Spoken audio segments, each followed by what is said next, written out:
Good evening, everybody. Good evening to Encounters, our special Ashtar Command Night.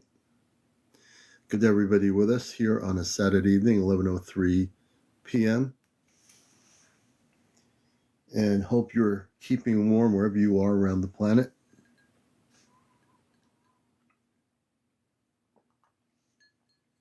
So we're fully keeping warm here. It's really cold outside. Marinette, good to see you. Sassy Lassie, hello Cleo, everybody coming in. This is the night of nights, the special night. This is our Ashtar Command Night. And the energies are definitely kind of amping up here. Ozzy, Craig, John Cage, April, good to see you. Scott Hammonds, everybody coming in, welcome to the show. Jan R, welcome. GD Lupo. We still have a little bit of a cough here, but we're doing pretty good. Raven Motek, welcome. Shelly, April, thank you for the gifts. Laura, thank you for the likes. Greetings, Sandy Allen, everybody out there. Hey, Lucas Jackson, hope you're doing well. Marion, Daly, everybody out there, Silence, do good. January baby. Rhonda, just everybody, Blue Fave, whoever you are.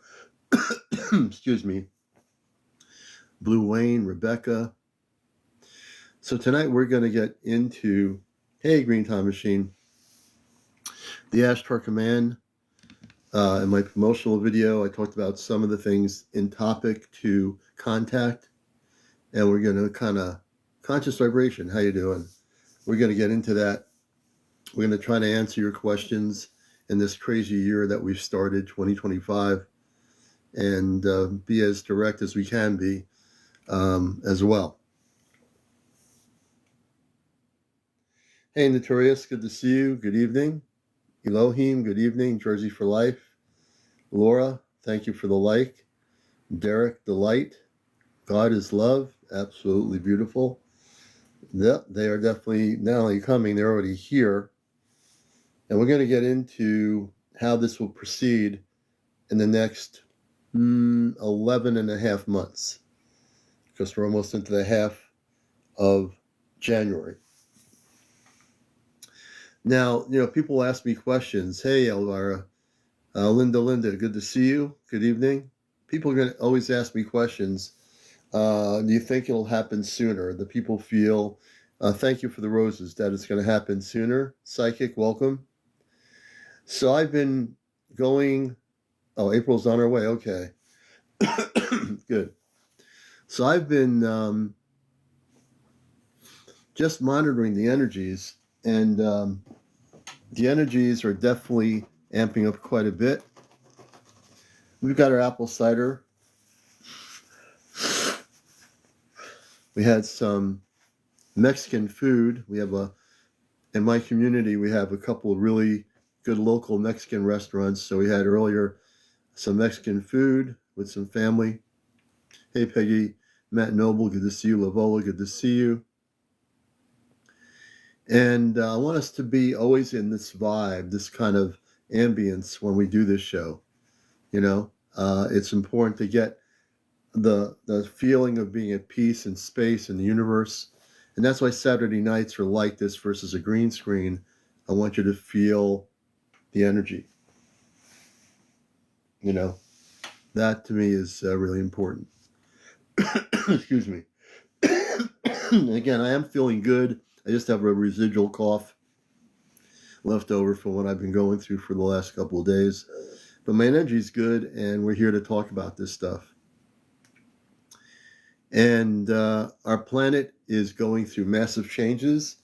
I mean, just on an Earth level, on a non-Earth level, just the way people act with each other. I try not to watch too much of what's happening on Earth that much, because it is crazy.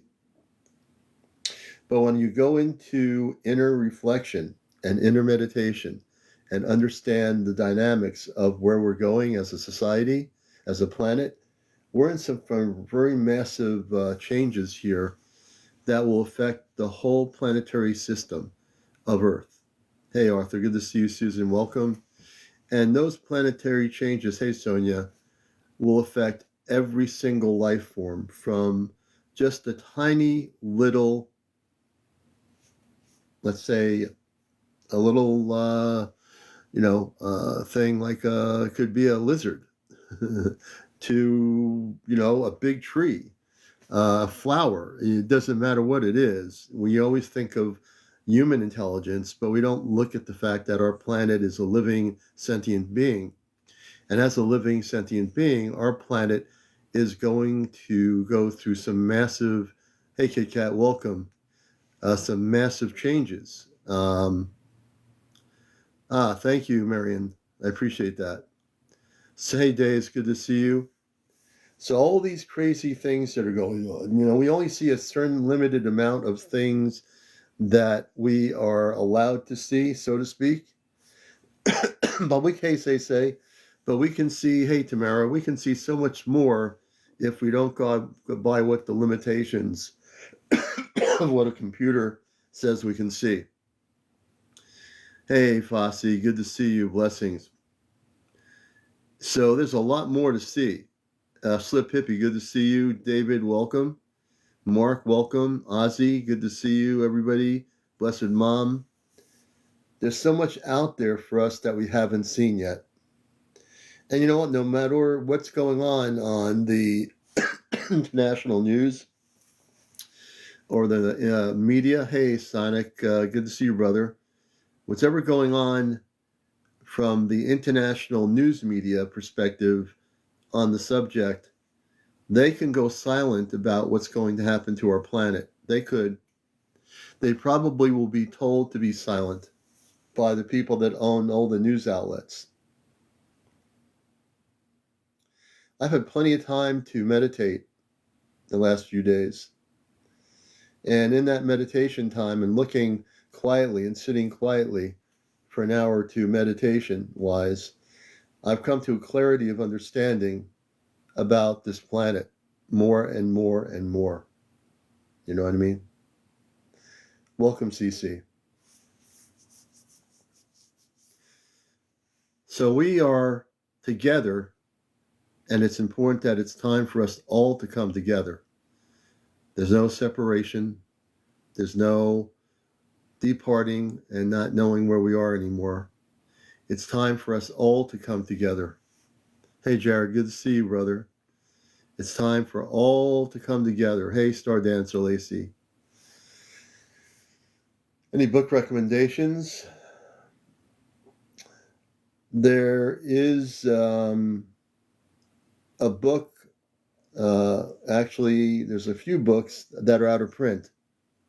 One was called Ashtar Tribute by the late Tuella, if you can find it. That's a great book about the person Ashtar, who's real, called Ashtar Tribute by Tuella. It was published in the 80s or early 90s. I don't remember. And she was a wonderful communicator with the Ashtar Command. She wrote a number of books related to that. This is before the TikTok and the all the stuff that was going on. And also another book talking about the cosmic truth that I would recommend to anybody is any book by Amnik Anik, a friend of mine. She's in Germany. Amnik Anik wrote a book called From Venus I Came, and a trilogy book. If you can find her book, Omni Anik, you want to read her books. I think they're in German and English. And then Dr. Frankie Strange's A Stranger at the Pentagon. Those three books alone will give you some information, historically speaking. Yeah. But Omni Anik, who I know personally, she came here from Venus. She lives here. She's alive and well in human form, and she is a Venusian. I've known her for a number of years. She wrote some books that are out of print now. From Venus I Came was a book she wrote many, many years ago that is out of print. But it's a great book if you can get a recopy of it, or the trilogy book. The trilogy book will give you a lot of information about her and the information she shares. But in the time of living right now, in this now moment, we're looking at a planet and a year that is extremely important. There are going to be diversions, things that are going to be trying to divert people into fear-based thinking mechanisms. Ignore them.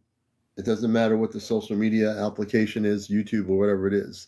If there's anybody promoting fear-based information as we get close to where we're going to be, do not fall into the trap of believing it. Do not fall into the trap. There's enough of those people out there doing what they're doing, causing misinformation and disinformation, that you don't need to listen to it. Ignore it. Just ignore it. Thank you, Palladium Rainbow. Good to see you. Scoobs, good to see you.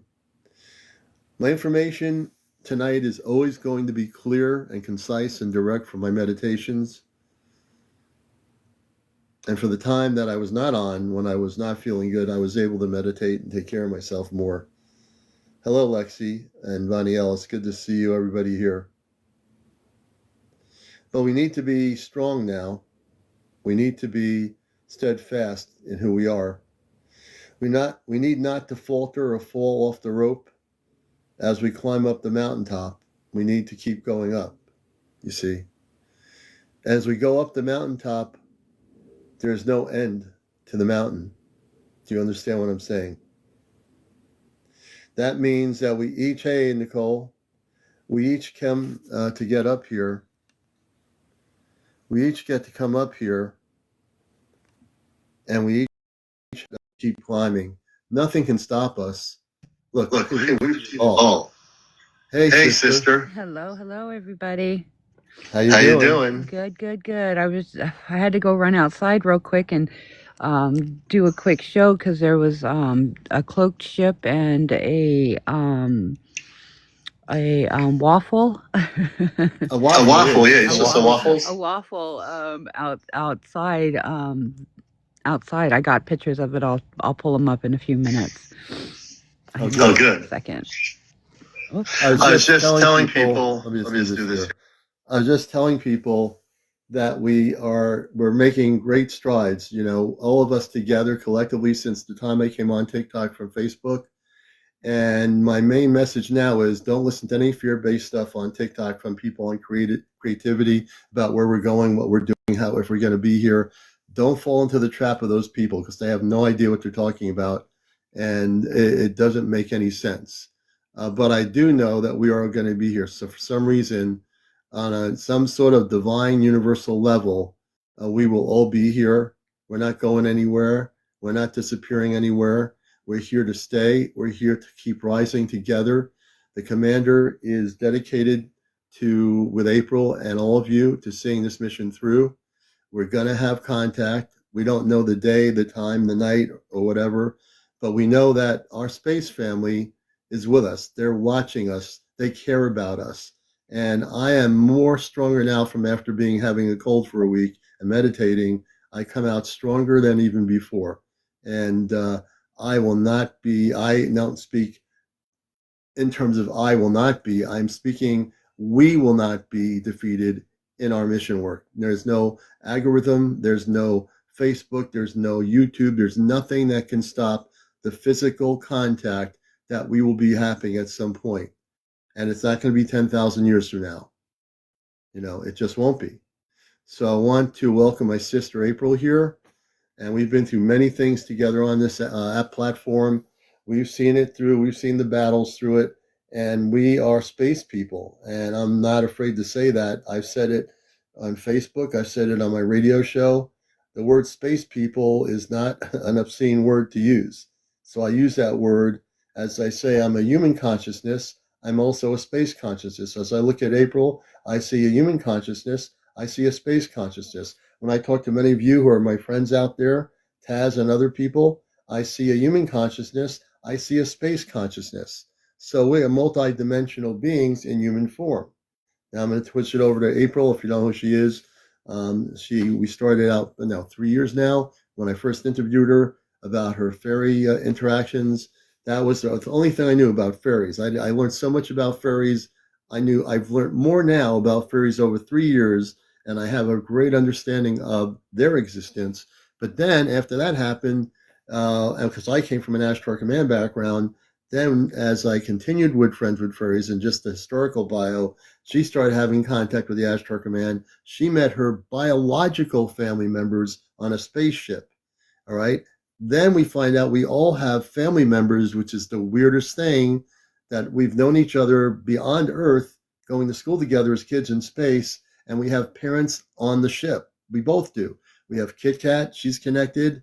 This is something that you can only in the history books write a book about someday or a movie. So I'm going to switch it over to April for people who've never met her. You've probably heard a lot of different stories. This is the real person. She's a real deal, and she's very genuine. She's very real, and everything she has brought to the table has been documented. Just a beautiful soul. So I'm going to bring it over to April. And as we get into this discussion tonight, welcome to Ashtar Command Night, everybody. Hello, everybody. Welcome in. Sorry, I'm a few minutes late coming in. I was outside. There has been a lot of activity, guys. I live on a mountaintop in the mountains of Vermont. And the command has a station that is posted out probably about 100 miles directly across from my mountaintop. So there's a lot of activity that often happens out here. And I'm also on the Canadian border. So I'm like super close to the border. There's oftentimes a lot of activity out here, a lot more so recently as it has been seen across the planet. We've all seen the jelly beans or Diori bags or waffles as we call them. These things are not here to upset anybody. I'm just going to be real careful about my wording. So, you know, these beings are not here to upset anybody. These beings are here, and I've been talking about this for months and months and months that this was going to be happening. Right now, we are in our what I refer to as the peekaboo show. So what they are doing is they are displaying beautiful displays of themselves to let people know that, you know, what's coming up, and it's somewhat to desensitize us so that we aren't, you know, freaking out, oh my God, you know, when contact does happen. And so right now they're doing small displays to let us know that they are here, we are safe, and they want nothing but the best for us. This right here is one of those, and this was taken just 3 minutes ago, just before I came on. This is actually outside of my house right now as we're talking, and I got a couple of different shots of it. This has been back, it was up the mountain a little further the other night, and this one keeps changing color, shape. It keeps going square, round, just doing a beautiful display. And then the night before, there was probably about, I've got pictures of it, there was probably about 10, 15 of them. They kept splitting apart and just doing a beautiful display, as they have been all over the place, just letting people know that they are here. They are here to help. They want us to get familiar with them. There's more, lots more. So this was taken just a few minutes ago. There's also a cloaked ship in across my parking lot, and another, I guess, a triangular shape ship in my woods right now as well. But these things happen frequently up here, as they have been starting to do everywhere. People are reporting more and more. Now people are paying attention. People are really paying attention, because they are making themselves known more and more. And now that, we put on the first big display, there's going to be many waves of this. And this is just for us to be aware that that they're here. And so when the big contact does happen, we're not all, going crazy about it. We're not getting upset feelings. And we know these guys are not here to cause problems. The only problems that are being caused are by, we'll call them the rich guys. By the rich guys. They're the only ones creating problems. Last ditched effort to try to stop the big C from happening. I'll bring it over to you, Commander.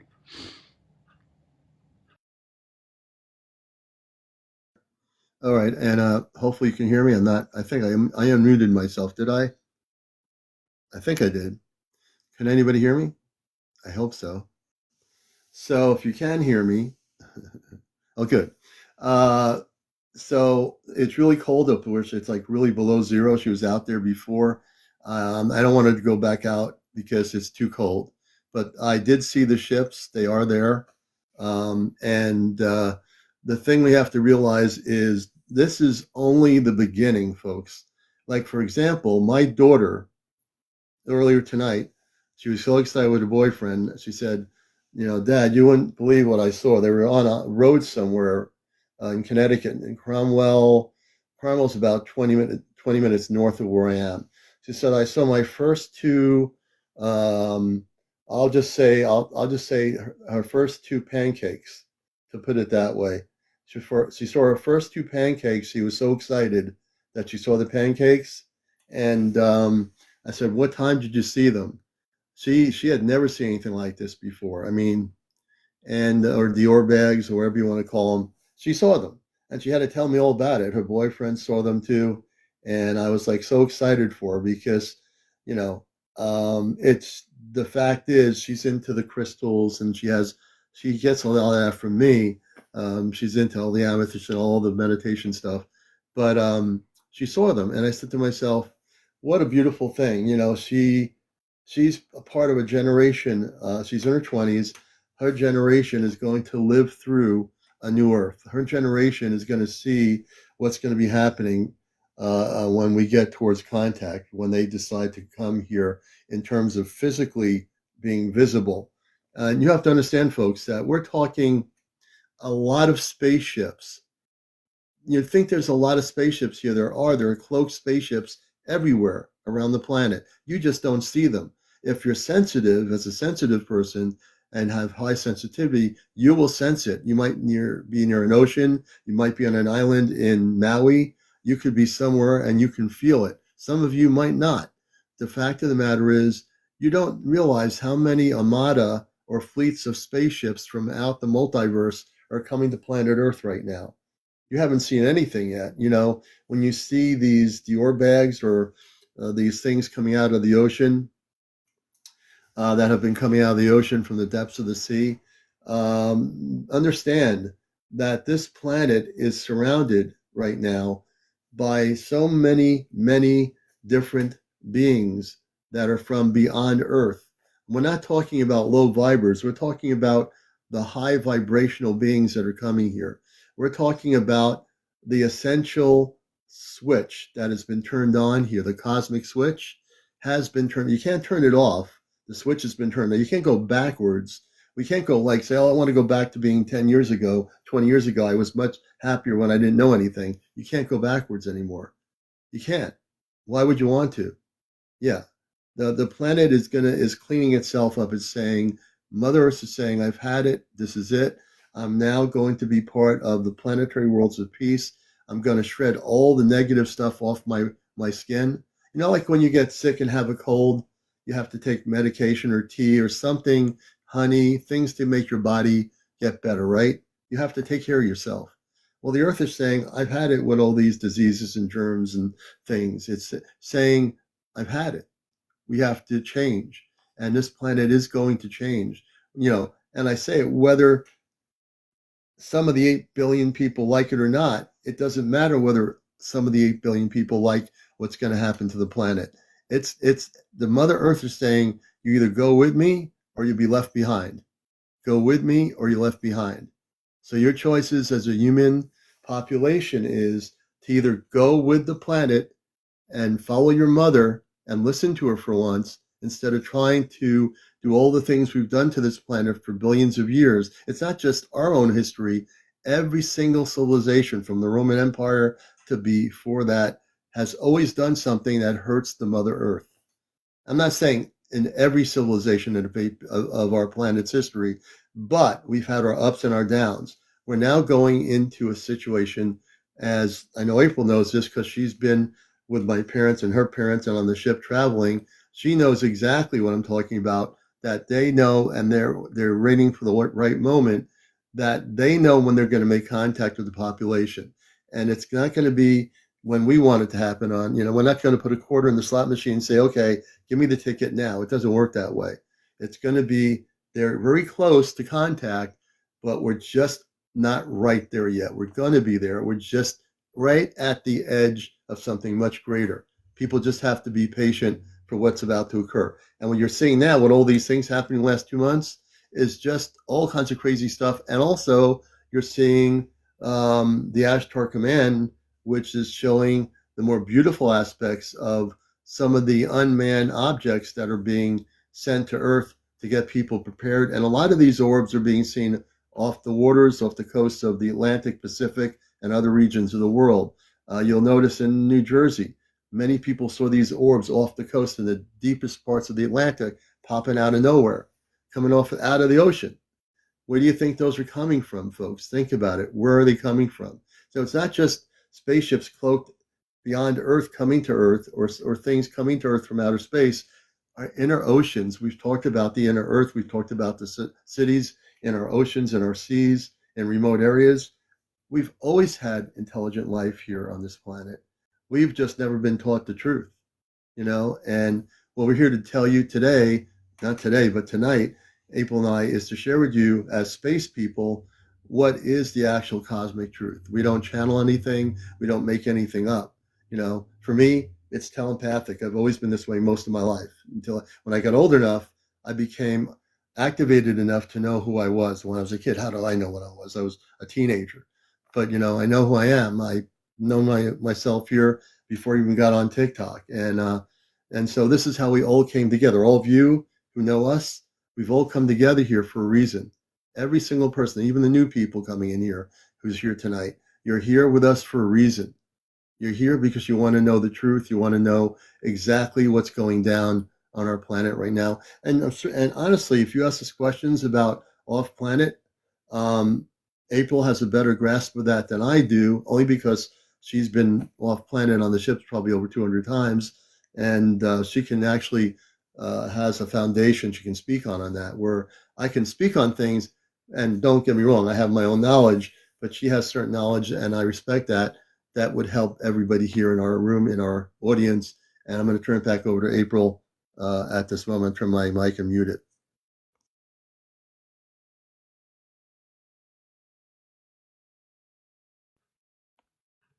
Okay. um, so yeah, I think what the commander's saying is absolutely right. We don't channel, we don't do any of that stuff.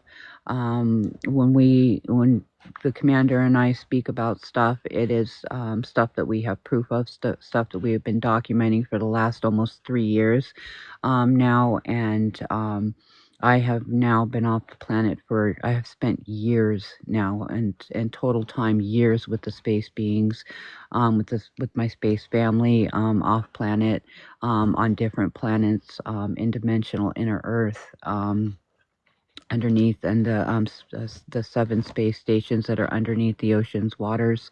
I have been all over the place, all over the planet, many different places, but total time probably years now. I don't keep track of time anymore because I'm up with them so often that I'm more off planet than I am on planet. And so This is the cloaked ship I was talking about that is outside of my home right now. You can see this is the lights to my town, and the lights should go all the way across, but it is cut off by this ship that is right here. This is the opening. This is the door to the ship. But this ship is large. It's covering almost the whole field on my in my front area, my where I live at. But this is part of the cloaked ship. Their cloaking is so fantastic; it is unreal. The specific lighting is being able to be picked up because of the camera lighting. But these ships are everywhere, guys. They are everywhere, everywhere, all over the planet. And I was going to say, in terms of the picture you showed, if you can move your head just a minute, I wanted to say, so you can see the entrance in the center, the circular area, that is the entrance into that ship. So from the perspective of when you're looking at the photo picture of the ship outside her location in Vermont, understand that you're looking at the entrance into the ship. Once you would get into the ship, then you would realize that, let me see here, let me do this here. I think this person needs to be, let's do this. Once you see the entrance into the ship, you'll realize that number one, there is a central entrance. And again, it's very snowy, very cold weather up there in that part of Vermont. And then the circular area where it blocks everything else, the town lights and everything. Once you get into those ships, April can tell you, the inside of the ship is way bigger than what you can see from the outside of the ship. So your perceptions of reality saying, oh, that must be like a relatively, maybe it's a ship that's as big as a mini truck or something. No, when you get into, she's been in the ships. When you go into the ship, these things are massive. These ships are huge. They are big. They're not small little round orbs. She can tell you because she's been in the ships, and they are phenomenally big. And there are many, many ships of the command that are coming to Earth, and they come in all shapes and sizes. But I'll tell you, if these ships, at the time they come here to be revealed, when the ships reveal themselves, everybody on our planet, when that time is to come, you're going to see ships that are as bigger than a skyscraper, bigger than the Empire State Building, bigger than a Shea Stadium or a football field. These ships are all different sizes, different shapes, and these ships come from all over the multiverse. So we are about to experience at some point between now and 2026, at some point, and we have no idea when they're going to do this, but when they do it, make sure you're prepared and make sure you're ready. Make sure you're doing the right things for yourselves. Make sure you're taking the time for yourself. Many of you might have jobs. Some of you might be retired on this planet. Some of you might be teachers. Some of you might be nurses, doctors, whatever it is. Whatever you do, take time for yourself because you need to do that. Don't get caught up in thinking you have to do all these other things. Take time for yourself and prepare yourself through meditation. Well, that's what I did while I was sick. And when I'm not sick, I spend at least 20, 30 minutes to allow myself to have just nothing around me. I don't turn the TV on. I don't watch much TV anyway. I turn on higher ambient music. I go into a state of meditation. I put myself into a situation where I say, this is where I want to be before I go into my meditation. This is where I want to communicate before I go into my meditation. When you set a goal for yourself, you will, in the end result of that goal, every 20 minutes a day, and 20 minutes or 30 minutes of meditation is not a long time. Some of you could do a 1 hour meditation if that's what you're used to.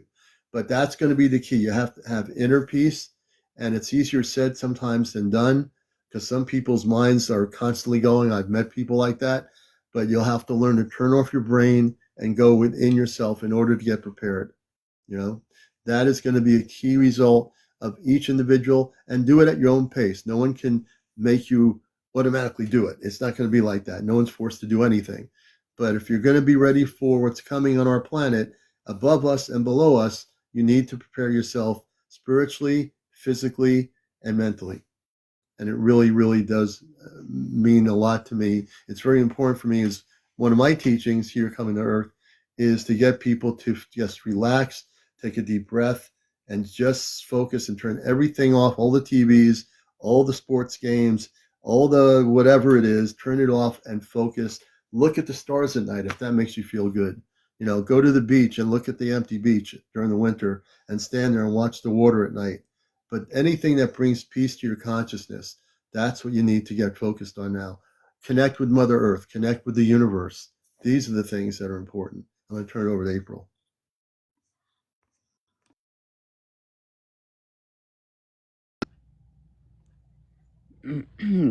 Yeah, I like that. And so there was a few questions in there about why are the pictures so blurry and fuzzy. Well, one, because I live on a mountain and it's dark, and so I'm trying to do the best I can, guys. We are in the middle of winter up here, and the sky is very dark, very heavy, and there is snow out everywhere. Also, there is protection fields over my property, placed by the command. And placed by the, I know it sounds out there, guys, but placed by the fairies. The fairies have placed a protection barrier over my property.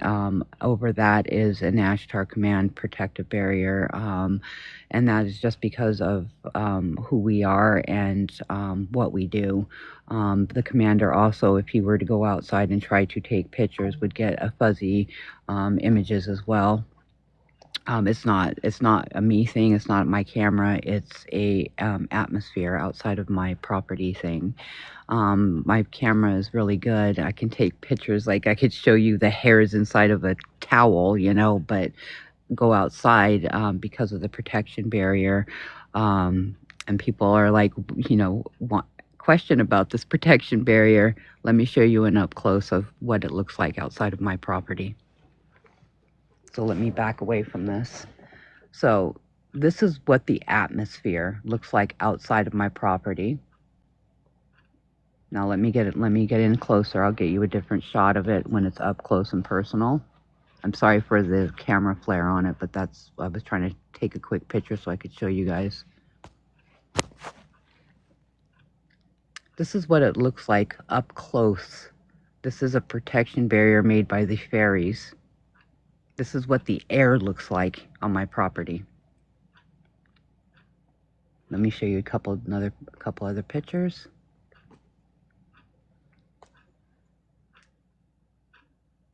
So this is going outside, taking a picture and zooming in. This is the first layer of protection is the fairies. This is what my air looks like. And if you can see, and then I'll show you what it would look like with the naked eye. Give me just a second. So they take our protection very seriously.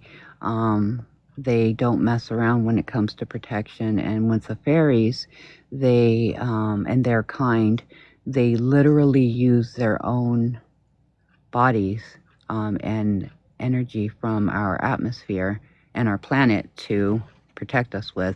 So this is what a fairy barrier looks like. They literally use their own bodies, and this is energy from our planet that fills it in. This is over my property. This is why my pictures come out fuzzy, because it has to get through 2 layers of protection.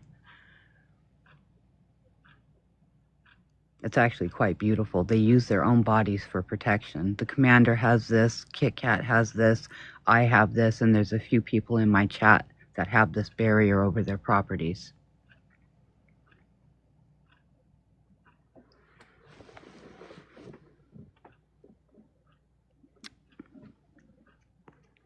Okay, let me see here. Okay. So as you can see, what she's showing you is actual photos that she's documented of and explaining it absolutely beautifully, April. And we do have these on our properties. Now, many times, in our day to day, we don't usually think or looking at that, but we do have them on our properties, and they do protect us. Many of you have, if you've never connected with the fairies are an intergalactic part of what's going on. They're very much a part of it, and it's a beautiful thing that April is able to show you this and document this and explain it to you. And that's what tonight is all about. We're trying to share with you how things are happening, unfolding, the beautiful things that are happening. And I might say, if I put it this way, I'm going to be careful how I word this. I think I'm okay with this. Is that there are Ashtar Command bases. I think I can say this with, hey, look, I'm not doing anything wrong by saying this because I've said it all half of my life when I've been an adult. There have always been Ashtar bases in places like Mount Shasta. The city of Telos is connected. The Silver Fleet. The Silver Fleet is an actual fleet, folks, of spaceships that exist in the city of Telos, and they will be part of a grouping that will come above ground when contact happens. You didn't know this. I mean, April probably does. And maybe some of you do, but I knew this years ago from my dear friend Ashtar Athena in LA, who I met, who lived in Sedona, Arizona, who I met through Sedona Journal many years ago when I was a writer for Sedona Journal, which I don't talk about much. For several years, I wrote for that publication. I didn't channel anything. I wrote telepathic messages and shared my Ashtar Command messages with them. I've got all the copies that I ever did, but the point I'm trying to make is that there are Mount Shasta is important. The Agartha network, the entrances into Tibet that go into the Agartha network. What do you think the Agartha network is about? What do you think the subterranean cities are about? Everything is all connected as one light, one universal love. And that's all connected with the Ashtar Galactic Command, which represents both those civilizations that are beautiful in our Earth and those coming from beyond our planet, from all over the world. And also, when we speak of, and knowing April as I've known her for all these years, up in where she is, the Ashtar Command are beautiful. They created a base where they needed to, and they created it with the right person in the right part of the planet. And, so they are very dedicated. The command has complete protection and control over the areas that they have their bases on our planet. There's nothing that can get through the bases. There's nothing that can interfere with the bases. And there's nothing that can interfere with any of the Ashtar personnel on the planet that are here in human form. Many of you who are Starseed, and we'll answer your questions. If you have any questions, we're here to do that. If you know your star seed, what does that mean to you? Does that mean to you that you come from beyond Earth? You have human parents here? You have a brother, sister, grandmother, grandfather? Yeah, you do. You really do. The thing is to understand, though, that as star seed, you came here and you agreed to come here. Even if you didn't like the situation, you're here to help the planet. So you and yourself are part of the Ashtar Command. Many of you, whether you've ever thought of it or not, the star seed are also part of the Ashtar Command. You seated yourself with a mother and father here, and you're now awoken adults here to do the mission work. Whatever that is, you might be a healer, you might be somebody who helps another person in some metaphysical way. You're here to do the work. We're not here to get picked up and leave the planet. We're here to be here and bust the matrix, liberate the planet, and be part of a whole new Earth that is not going to another Earth. This is the Earth that's going to be new. We're not leaving the planet. We're going to be co-creating a new reality here. And that's what the whole contact thing is all about. Some people think we're leaving to go to another Earth. We're not going to another Earth. This is the planet we live on. We're not running away from the Earth. We're here to heal the planet. I'm going to turn it over to April. I think there we go.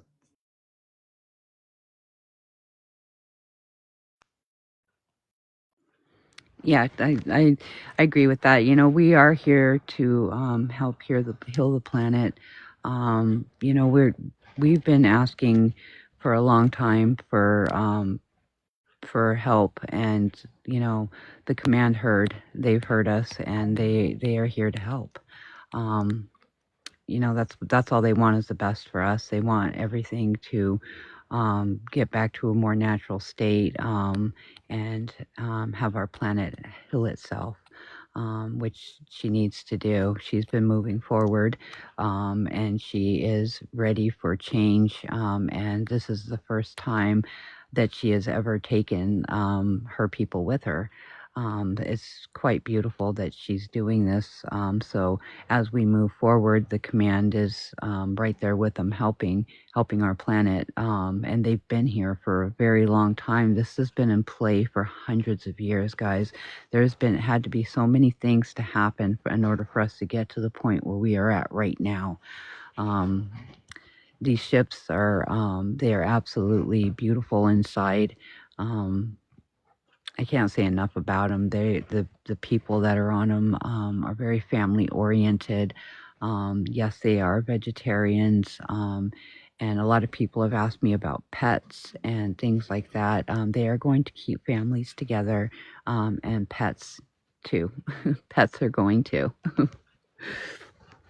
A lot of people have asked about the pets, so I just wanted people to be, feel at ease about that. That they see like our nature and pets and things like that as equals to us. They see them as other living entities. Just like, for instance, when they eat, they do not ever take from a plant without asking permission first. It has become a really a practice that I have been doing. I never just go into the growing rooms and just take food, as I want to. I now ask permission from the plants before I take them, because they are living entities. They grow this bounty for us, and, in order to partake in it, it is polite to ask the plant to take things from it. Of course, the plants are more than happy to share, and they do. But I wasn't aware at first when I first started going on the ships that they were doing this. I didn't know that they were asking permission. I thought they just went in and ate, so that's what I was doing. But now I'm realizing, and I'm like being opened up more and more to different things, as far as like plants and things like that, and learning to ask permission, and share our world, and even off world, with these beings. It's actually quite beautiful how they do these things. And as far as like families and stuff like that, your families will be kept together with you. They're not going to separate you and put somebody here and somebody there. It's not going to be like that, guys. They are really all about family, and unity, and being as one, like one community, one family, one love. Let me go here. In terms of, and I am looking at questions here. Somebody had a question, and let's see here. Someone asked about California. So let me take a shot at the California question. Blessed Mom, let's see here. Okay, I see your question. Not sure why. Blessed Mom, what was your question? We're going to get to a few questions here. Blessed Mom, what was your question? Let me see. Now, there's another question about California from Shanana. So we'll go with Blessed Mom's question about whatever that was. What was your question? One question at a time here, folks. I am looking at the comments. Yours, Blessed Mom, let's go with your question. Matter of fact, Blessed Mom, what is your question? And Anita Garcia, you'll be the third question. Commander, it's Anita. Are we going to be okay? Well, I'll say yes now, but I'll answer it more distinctly. And Blessed Mom, what is your question? Oh, you got it answered? Okay. So the person about California, I don't know if April wants to handle that question. Okay, I'm going to turn it over to April on that one. So I know that there were jelly beans being seen coming from the California thing. Now they were there to try to figure out what started it. That's why you were seeing those. They weren't there creating problems. The How can I word this? So we believe that they were. We believe that it wasn't an accident. That those things started, and we were in there trying to figure out what had happened, what started it, and trying to put a stop to it. So they sent some in there, tried to get them in there quickly and out quickly, so it wasn't creating an issue. But what they were doing is they were in there trying to figure out what started it and trying to put a stop to it. I know because I was there.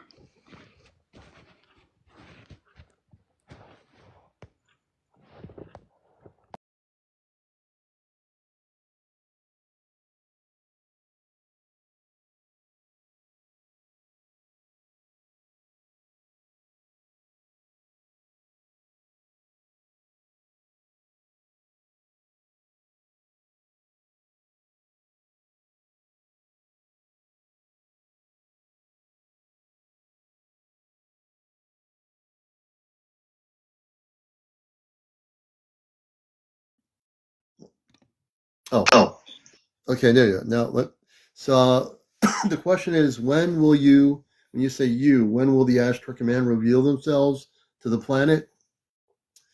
Um, I'm going to take a jump at this only because I have an idea in my consciousness, and now let April chime in as well. So nothing, they're not going to reveal themselves until they're exactly sure everything is set to plan off planet, because there's a lot going on that people don't see around the universe that we're in. And there's a lot of things that play here. So on so many levels beyond anything, beyond human comprehension. So they're not going to make a, say tomorrow morning and say, okay, let's just like show everybody our ships and come here and hover over the Atlantic and Pacific and Indian Oceans or down in the China Sea. It's not going to work that way. They are very, very careful now to make sure that there's not one part of this plan that is thrown off kilter. Because if it is, it could delay, not the delay, but delay the actual interaction that is necessary that's supposed to occur.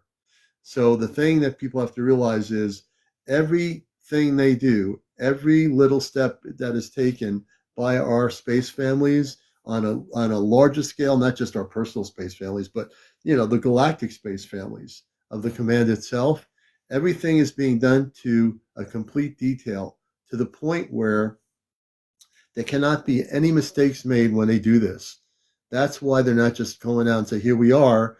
That would, I think, kind of freak people out, number one. And that's not the way the Ashtar Command works and the people from other planets operate. They want to make sure when they physically come here to meet you, that they're going to meet you and greet you in a very loving, harmonious way that you've not felt ever in your life. And I think that's why I know when we talk about meeting our space family, I know when I talk about meeting, for example, my mother and father, when that day comes, I know it'll be the right time. And I know that they're taller than me, and I'll be looking up at them and saying, oh, hi.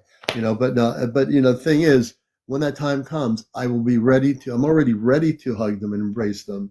And on a galactic level, on an 8 million billion, on an planet that has a lot of people, that we are now getting prepared to have the most massive contact we've ever had on this planet in your lifetime for everybody on the earth in this lifetime. We've never, ever, in the 70 years of what's been happening, have we ever come to a point now that our planet's been ready for such a jump from where we were to where we're going. And where we're going is going to be so much better, brothers and sisters, so much more at peace and so much more harmony on the planet.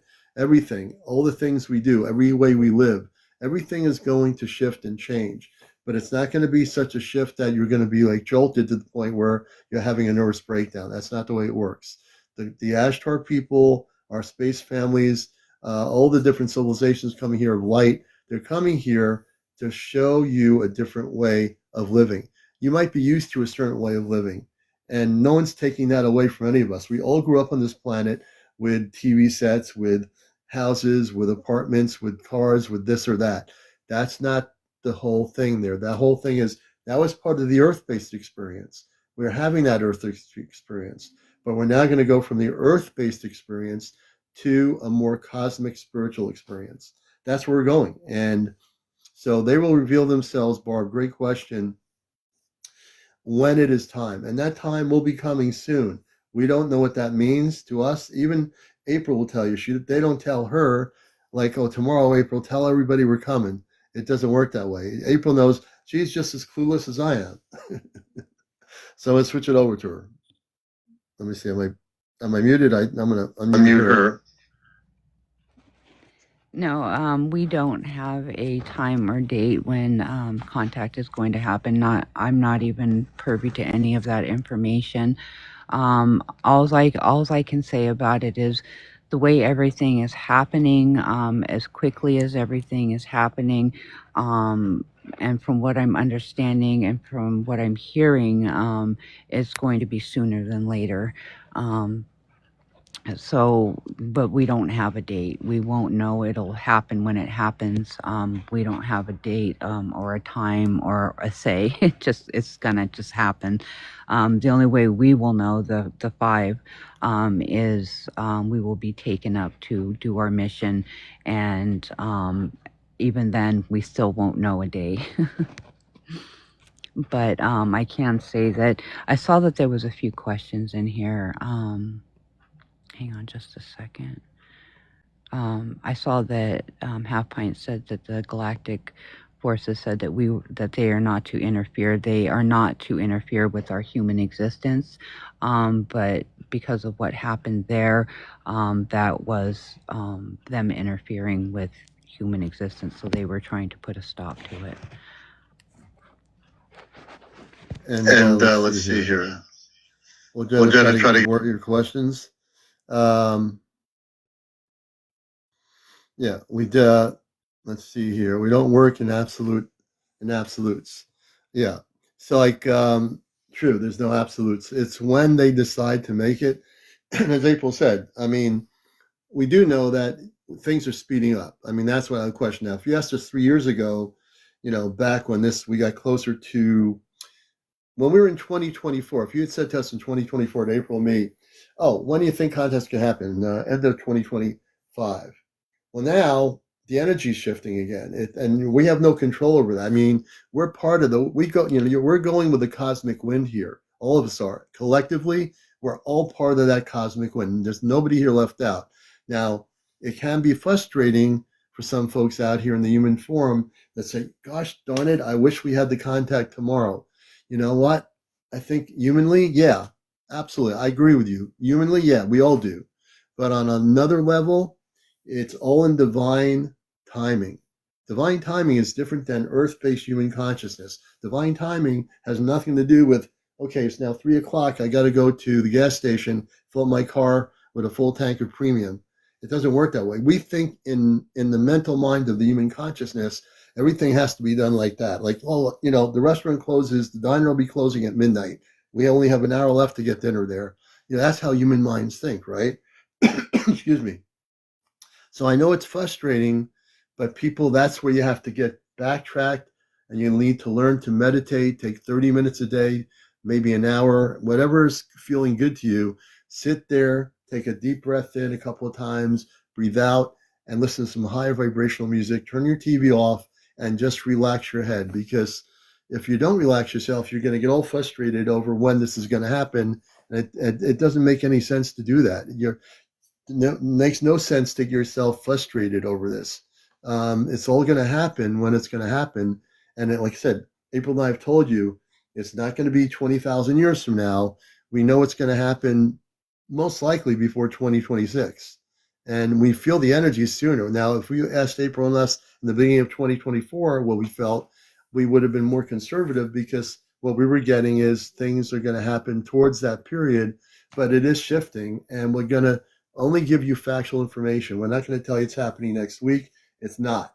but we know that something is happening here. The fact that these orbs are appearing and all these other things in the oceans, there's a speeding up process happening galactically that we weren't even aware of until this started happening. And the reason why the media has stopped showing these things is because they're being told to. Let's face it. How much media around the world are you seeing any orbs on the BBC News, or are you seeing it on French TV anymore? I don't know about overseas or Europe, but I can tell you in this part of the country, the world, you're not seeing orbs being shown on ABC News, Good Morning America. You're not. And there's a reason for that. But we're here telling you that even though they're not showing you the information, that I can tell you when April goes on those ships and is coming back, and she's away for all the periods of time she's been, they're preparing. They're preparing day in and day out for direct contact with the people of Earth. That was without a given. There's no way around it. It's going to happen. So patience, the old term patience is a virtue. Well, patience is a virtue. And in this case, we all have to collectively be patient and not, and even though we all want it to happen tomorrow, it will, not tomorrow, but it's going to happen way sooner than you think it is. Let me take a look and see if we have any other questions. So let's see here. I'm sure we have a lot. User Ladybug. So you keep saying a better way of living. Can you give an example? A better way of living, I'll pick that up, and then if April wants to hit it. So I can easily do that, User Ladybug. The better way of living is going to be after contact happens. So I'll be more specific. The way we're living now, is this the better way? The way our society lives now, is this the better way, with factories, with things in our atmosphere that are, let's say, doing things that are not too good for us? If the things we've created that can destroy the planet, is that a better way of living? Is the creation of certain things during World War II that created certain problems a better way of living? So when we talk about a better way of living, when contact happens, it will be a better way of living, because you're not going to live on a planet that's destroying itself. You're not going to live on a planet of hate, of fear. You're not going to have a planet where people are living in a sense of distrust and disharmony. You're going to live in a totally different conscious planet. Whoops, let me see here. Oh, it's one of those things. Oh, wait a minute.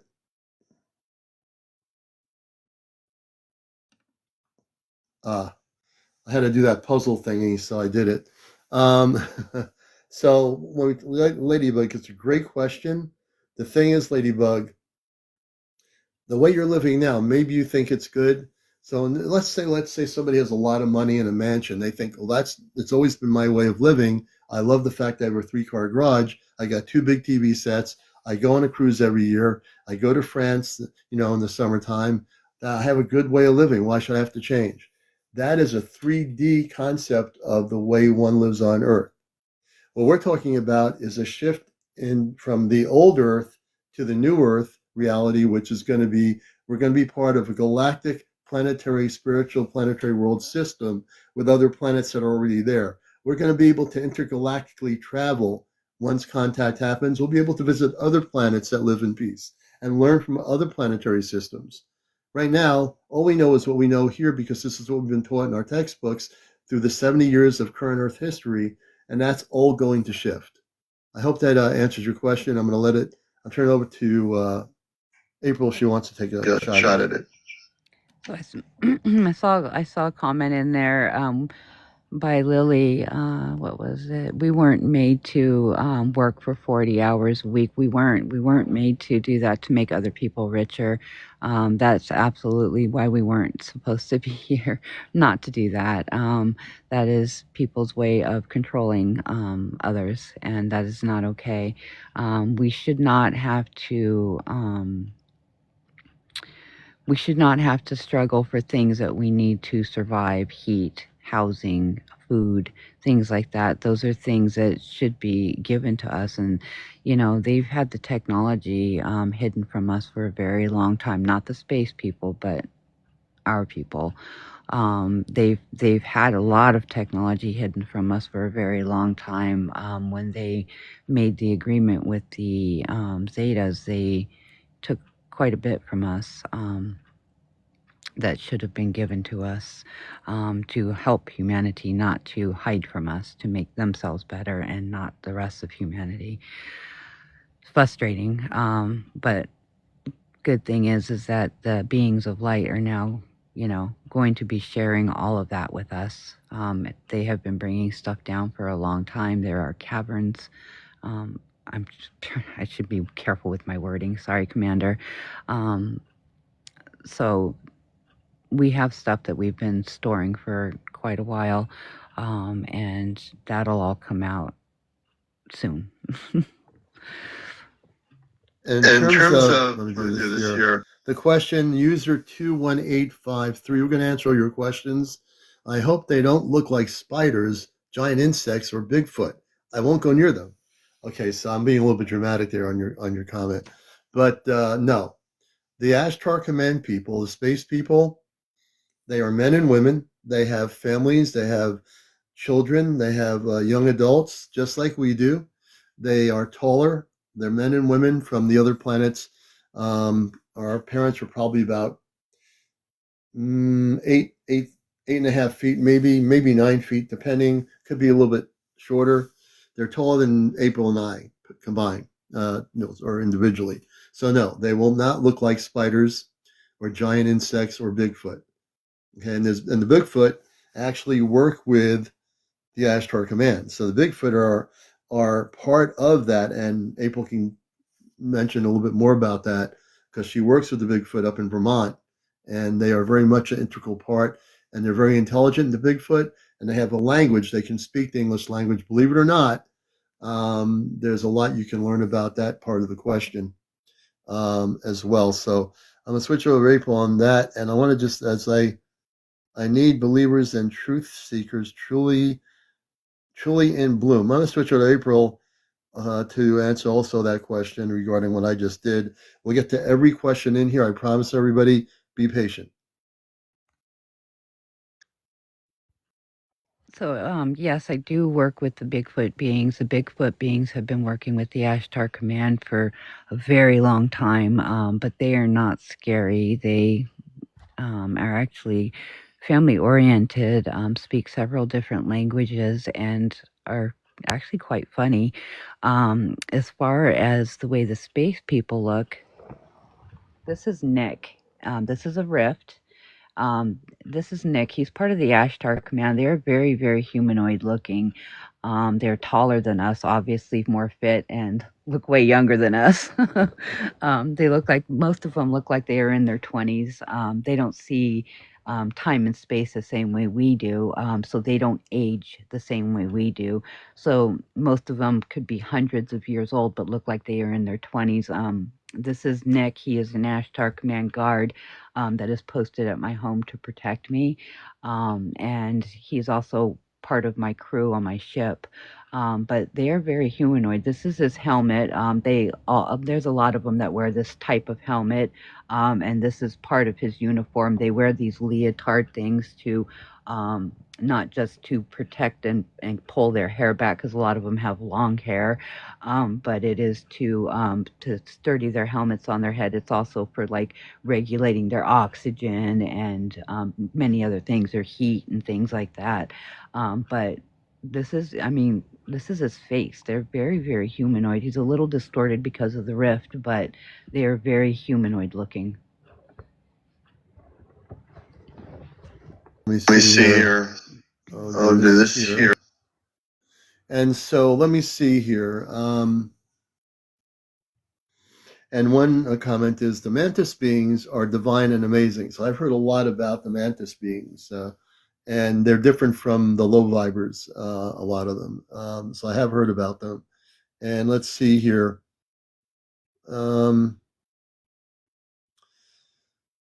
Okay, let me see. Exactly, things have sped up. Nebula says, let's see, friends. Okay, truly, yes, there are ants, giants, and owl and lizards in one. Okay. Truly in bloom says yes. They are ants, giants, and owl and lizards in one. I'm not sure what you mean by that. I kind of understand it, I think, but I'm not sure. We'll go back to that. And Rocky, I saw your question. Yes, we will be, and that is a big ol' yes. He's asking if we will be given medical exams and healed and all of that. Yes, yes, that's already in the works. Let's see here. And I'm going backwards here to try to see if I missed anything. Um, we're really trying to make sure we don't miss anybody's questions. Thomas says here, Thomas Wayne says, when I was a child, I see like I knew it was going to happen in the future. Interesting, Thomas. Jean, I think Jenny says, a lot of channelers have been speaking to the mantis. I don't really keep up with channeling myself, so I have no idea about that. But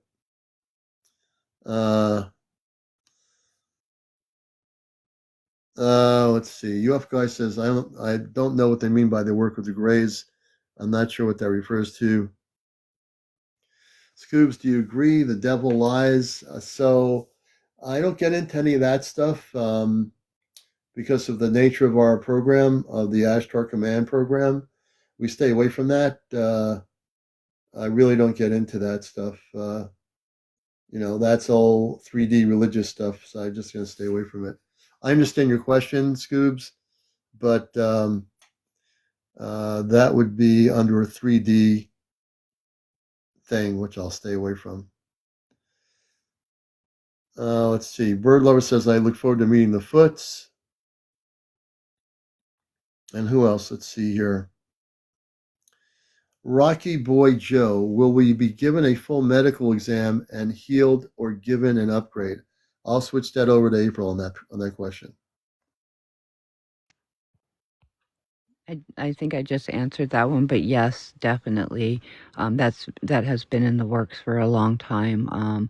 So everybody keeps asking about med beds and things like that. The space people actually really prefer the natural way of healing, but they have a ton of tech, guys, for healing and things like that. It's not just about the med beds, but yes, there are tons of med beds. I've seen them on the ships. We have ships that we have things stored in. They've also have very large caverns on planet that they have been bringing stuff down for years. They have been bringing stuff down. There are med beds, all kinds of medical tech.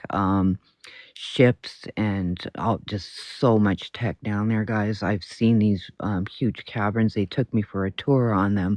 My first couple of experiences with them, that was one thing that they showed me. At the time, I didn't understand why that was important for them to show that to me. Now I understand the importance of it, because they want people to know that they have been bringing this stuff down. This has all been in works for a very long time, and they want us to know that they are going to be here to help us, give us the best fresh start that they can. That's including making us healthier and things like that. Yeah, so like April's saying, the med beds, and also the other thing is when the time comes for direct contact, like April's saying, expanding on that concept of understanding, for all the earth-based medical procedures and things that we are used to on our planet in terms of medical procedures that our doctors and nurses use all over the world. And some of them use some really beautiful things, and some of the things they use are all 3D earth-based medical procedures.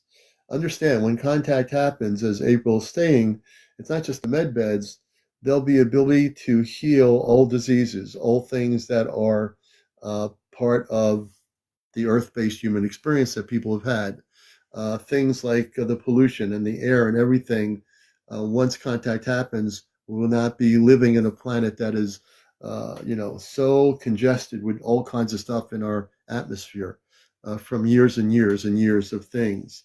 Our planet's going to be in a completely different conscious state than it is right now. And if you can understand that whole concept, it's going to be a reality. Okay.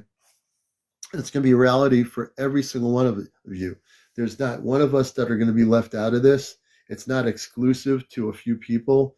This is going to be um, for everybody, the whole planet. It's not exclusive at all. When the space people come, they're saying, we want your group here. The rest of you can all stay over here. It's not like one of those sci-fi movies where they put people in categories. Come into our big castle here. We have all the advanced stuff here. The rest of you stay out there in the desert. You can't come in here. You're not invited. You don't have the right ticket. It doesn't work that way. That's the way the planet is right now. It's based on separation. It's based on who has the most clout, who has the most, you know, wealth, so to speak, on the planet. When contact happens, wealth will mean nothing. What if you have like a Rolls Royce? You think that's going to be like important? No, it will not be important at all. It'll be the least important thing. If you think, well, I have a really nice castle out there in England somewhere, and we own a home here in California, you think that's going to mean anything? No, it'll be meaningless. Doesn't matter what you have. It's just being in a situation where we're all going to be coming to another way of living. And that's how you have to look at it. We're all going to be changing our way of living. It's not going to be so abrupt as it's going to be a beautiful gradual switch where we can now walk and keep walking. And it's like going into a museum. You see all the old ways things were, and you keep going up the museum, like the Museum of Modern Art, and you keep going up the swirling stairs and see all the paintings. You get to the top, you see the latest painting, the newest one. You say, well, that looks pretty weird. That's an outer space kind of painting. I've never seen all those other paintings. Looked at the 1940s and the 50s and 60s. That painting is weird. It's actually pulsating. When you get to that painting, that's the painting you want to look at, because that painting is for everybody. That painting is saying, here we are. What took you so long? And so what we're doing is we're going up a spiraling ladder into a galactic way of life that's going to change the way we live forever, everybody. It's going to change the way all of us live. And I speak with this from a foundation of truth. I speak with confidence, and I don't have any hesitation in anything over the years I say, because I've been walking this walk for many, many years, and I know April has too, and many of you have. Not just us, we're just happen to be on the platform. I know many of you have been walking the walk for many years.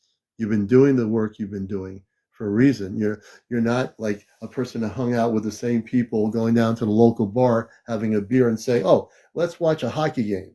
You're here for a reason. Almost 600 of you are here for a reason. And we're here to give you the truth of what's going on. And April can, without question. I can in my own way, but she can because she does physically go on the ship. She doesn't talk about, oh, I had a dream going on the ship last night, and maybe I'll go on the ship another year from now. It's everything she's showing, which is important, is to teach you, documenting the information, showing you these pictures. And there's another picture here, which I think is really interesting, that you can talk about. And this is also in Vermont. But this also has to do with the preparation of what we're trying to teach you about contact. These pictures are going to teach you about what will eventually happen all over the planet. And it's at the base where she is. So I'm going to turn it over to April. And we'll do some more questions in a minute.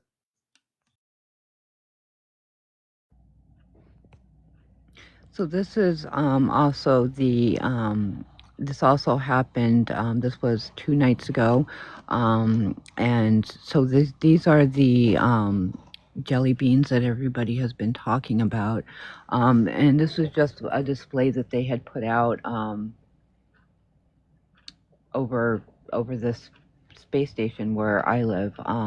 All of these came down. They had originally came up out of a port, and then they went up. They did a whole circle, then they spread out, did this, and then each one of these, if you can see this one right here, split into two. These all split, and there was like, I don't know, they turned into about 50 of them. They did a little display, they did a circle, and then they took off. But this is going to be happening all over the place, guys. This is just their way of saying, "Hey, we're here. We're just letting you guys see us, letting you guys be aware of us, letting you guys know that you guys are okay, you're safe, and we're not here to do anything, to upset anybody." I have a couple of different shots of this, but this one I like because it's showing them splitting. And I'm going to, let's see here. So I do see some questions here. Okay, I can't wait to see them. Donna says, I wish they would visit me soon. EM says, let's see. Jasmine says a Z shape. Yes, that's okay. Stargate Chrissy says, can we ask them if they can take us on a ship?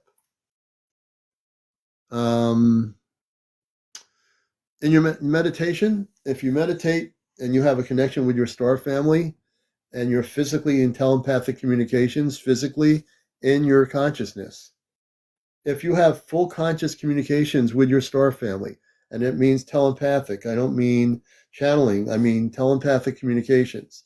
If you can establish that, Stargate Chrissy, and I'm pretty sure you're an open conscious person, if you know who you're contacting, you can work that out with that specific star family you're connected with. That's the way you'd want to do it. I don't think either I or April can facilitate that. I think you have to do that. I think it's up to you to do that. I'll switch it over to April on that question.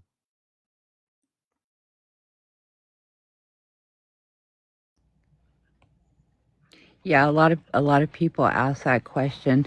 Guys, after the big C happens, you guys are going to get that opportunity to be able to go on the ships. You're going to get so many different opportunities, and like for instance, like where you want to live, they're going to be opening up the different space stations to us.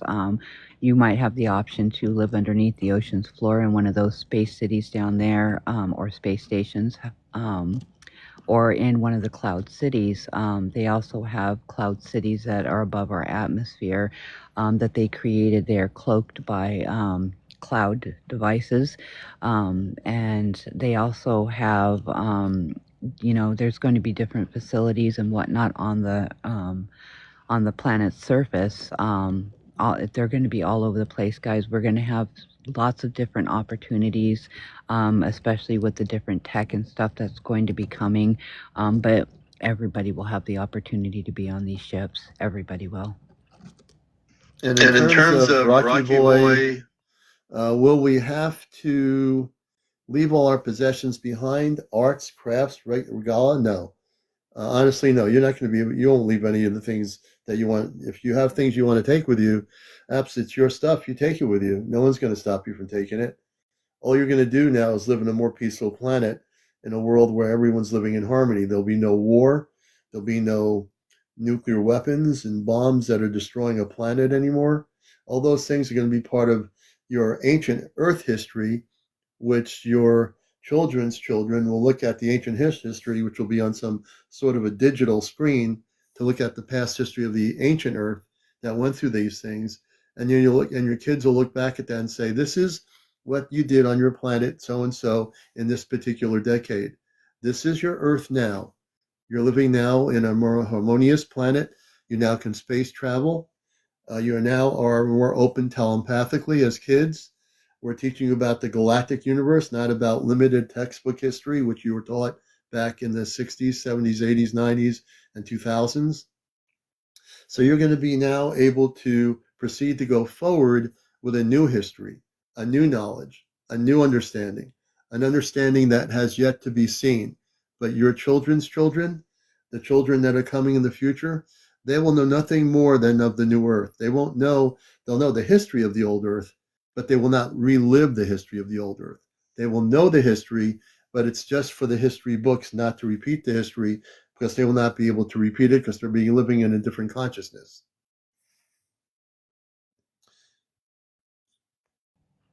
So there's a question here. Why do they have so much interest in our nukes? they don't have interest in them. They don't want them here. They don't want any more damage being done to this planet, for our sake and for the universe's sake.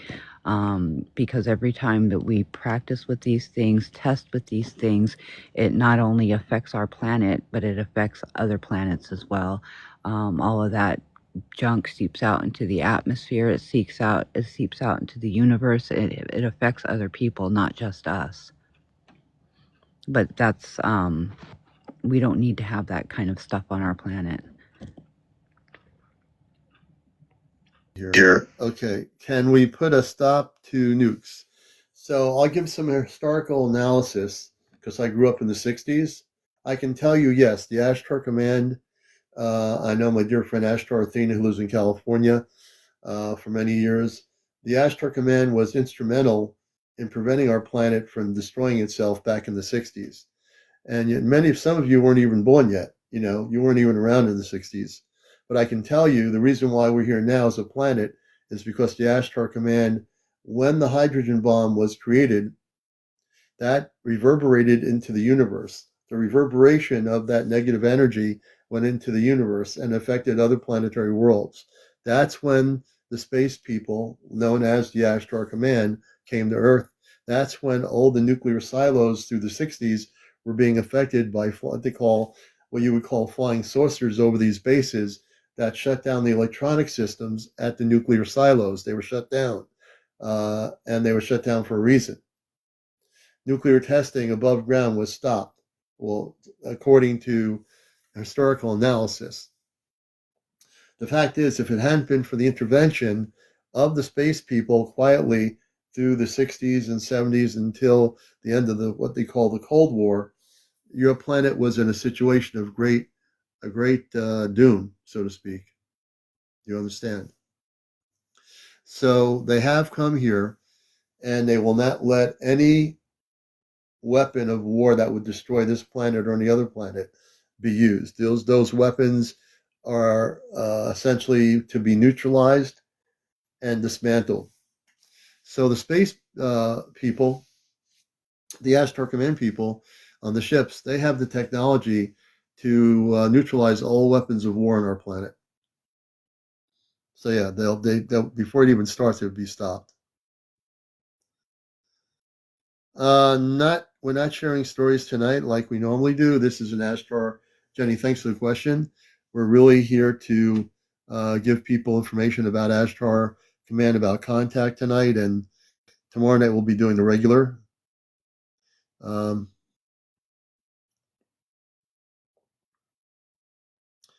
oh, you will, like Xena.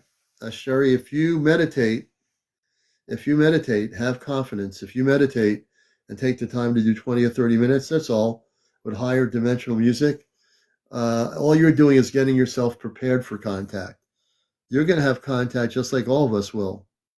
And this is a picture. I'll turn it over to April in a minute. Let me just try to catch up with some of the questions here. Yeah, they have. Tanya, absolutely correct. Let's see. You were born in 1957. Very good, Thomas. So you know. Scoops, she'll explain what that is. So, and that's an actual photo. We'll get to that in just a minute. Kimber, will everybody be healthy? Yes. Once contact happens, any kind of disease or medical condition a person has will be able to be cured once the direct contact happens.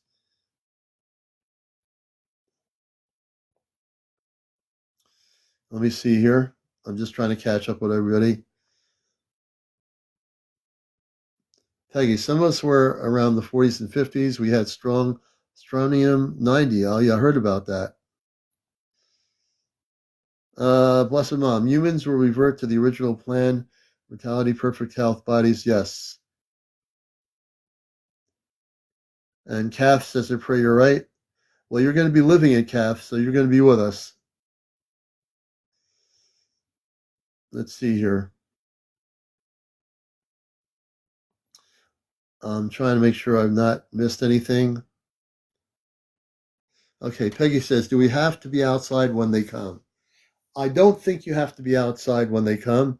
If you're inside, that's fine. If you're outside, that's good. I don't think there's any requirement of inside or outside when it comes to contact. I'll switch it over to April. I think I've no? Okay. Oh, you were gonna show a picture, I thought there for a minute. Yeah, I'm going to show it.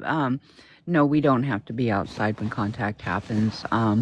The reason, this is one of the reasons for the commander doing the live feed when contact happens is for people that don't have the capability to go outside, so they can see when contact is happening while it is happening. And the picture, let me step out of the way here. So this is a picture of my space father. This is Commander Nakanook. He is a high commander. He's also sits on the council for the Ashtar command. And this was taken during one of my lives. We were only able to get half of him in the shot. One of my moderators, Alicia, had cleaned up the picture so you could get a really good look at him. These are their rankings. So he is a high commander, and the high commanders wear these. They're like stripes. So this is a symbol for a high commander. But this is my father, Commander Knockanook. I also have a picture of the commander's father. And I'm gonna take a She does have a picture of my father too. She was only able to get half the picture. He came through a rift in her home in Vermont. So he's a physical human being. This is the thing we want you to understand. Now her father is taller than her or myself. I'm not sure. She'll have to tell you how tall her father is, but I'm assuming he's about 8 feet tall, at least 8. Um, and yeah, so I'm right about that. My father is probably about 8 feet tall as well. So our parents on the ship are human. This is a half picture of him, radiant light of him coming through the rift. He is very human. He has human eyes, a human face, very much a beautiful, beautiful human being and a very spiritual being. So when you do meet the space people, a majority of them will look human. But you also know when you meet them, they'll radiate a very beautiful love frequency that will radiate out of their bodies, and you'll know that they come in love. And that's what you are going to experience when we have direct contact. Tanya is saying, how long will we live? That's a great question that has been posed. I'll turn it over to April and let her provide an answer on that. Let's see what's going on here. So, human beings were not meant to age like we are right now, which is why they are trying to fix what was done to us. We weren't. Time is a whole thing, but I'm not going to get into all that. But we were not meant to age the way we are right now. They're going to fix that when contact happens. They're going to reverse some of our aging process. And as far as how long we are going to live, I'm not exactly sure on how long each person is going to live, but it's going to be for a lot longer than we are right now. A lot longer. And a question here is, will anyone be taken away? So, Kyle, when you're saying, will anyone be taken away, you mean when contact happens? Not quite sure what you mean by that. I mean, no one's going to be really taken away. People will have the opportunity to travel once contact happens. You'll have a choice, Kyle, if you want to take a trip on a spaceship somewhere to another planet or explore the universe or find out where you came from another world, that you'll have the ability to unconditionally do that on your own with the contact that will be happening with the space people. So no one's going to, if I understand the question the way you're stating it, no one's going to be taken away, so to speak. You'll have the opportunity to freely and unconditionally decide, say, I want to go. Can you take me to a planet maybe where I'm connected to my star family? So if you mean it in that kind of sense, I will say that no one's just going to be taken away, so to speak. Let me see here. Um, Mindless Occasion says, "How about being with family? I live far away from them." So, mindless occasion. Are you talking about? Are you talking about your Earth-based family, or are you talking about your cosmic family? Um, I think you might be talking about your Earth-based family. Can you elaborate more on that? And I am kind of catching up with the questions here. User Ladybug, do we all have star family? Yes. But not everybody on the planet knows who their star family is. Everybody does have a star family, but not everybody knows. But when contact happens, you'll be able to find out. If you're not sure how to do that now, you'll be able to find out about your star family once contact happens. Karen says, "Are they vegetarian?" Yes. The space people are definitely vegetarian. Unlike all of us here, we're all different. We all eat different things. Some of you are vegan, vegetarian. Some eat, meat. Some eat chicken. Some don't. We're all different, but they are vegetarian. Rocky says, "Will we live longer? Will we have to work, or can we just explore the universe?" You'll be able to live longer. We don't, like April said, we don't know how long that is. Way longer than it is on Earth. It's not going to be like you're 100 years old or 70 and that's it. You'll get to live thousands upon thousands of years and look to be 20 or 30 years old. Um, let's see here. Yeah, so I answered that question. Let's see here. Okay, I'm going to turn it over to April and we'll go back to questions in a little bit here.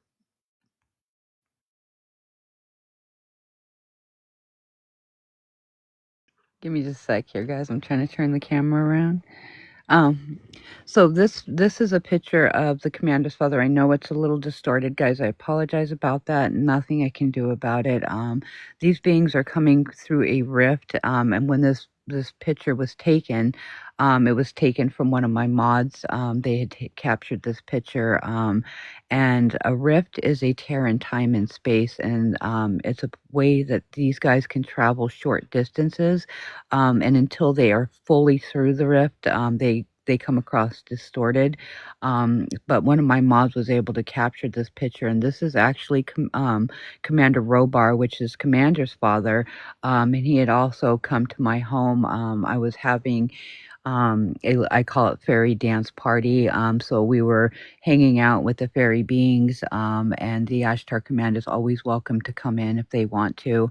And they all decided to come one night, and the commander's father had come in, and this was a picture captured of him. Let me get out of here and turn this around so you can look.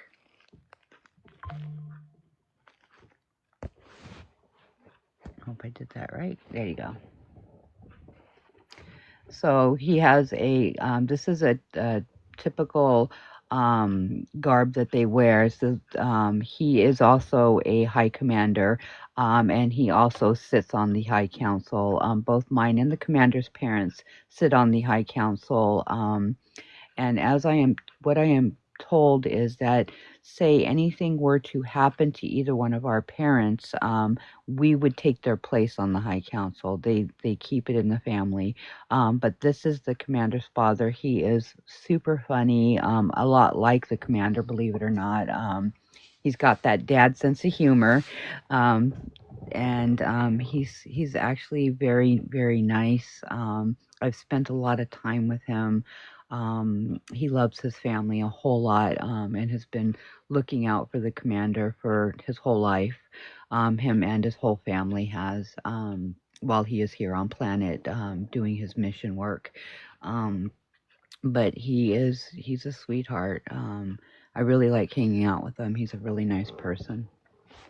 But I'll let the commander. And I can say that talking about my father, as you look at my father here, he is very beautiful. As you can see, the human face. He has his dark hair around his human body, and my father is very beautiful, sensitive person. And I get a lot of my character, not just from my human parents I had here. I mean, we're all influenced by our human parents, but my father on the ship, there's the love that I have for him, my mother Luna, and my two sisters, and my brother. That is a love that is beyond words. So when I see that picture, when we show you that picture, we're trying to let you know that you have earth-based parents, and you also, at some point when contact happens, you're going to find out that you also, when you go to find out what planet you came from, you might just be meeting your biological space parents from whatever planetary system that's from. My father here, maybe we can find a picture of my mother, that's good, but my father here, you can see, again, because coming through the rift, it affects the imagery of the face, but you're seeing an actual picture of my father, and he would be about 8 feet tall if he were to stand next to me. And that's my father. Someone says here, Lupita, I don't think that is going to happen. Lupita's asking if we will see our past loved ones. I don't think that's the way it works. They've moved on to other areas of life beyond Earth. And just like we are moving in physically to not moving on from a non-physical body, we're moving into a physical reality that's of a higher vibration. Those loved ones who've passed have now moved on to another place in time beyond here. I think it, if I'm correct, I don't think that connection is something that will occur.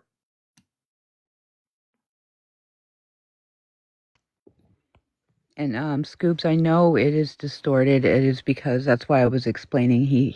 These guys are coming through a rift.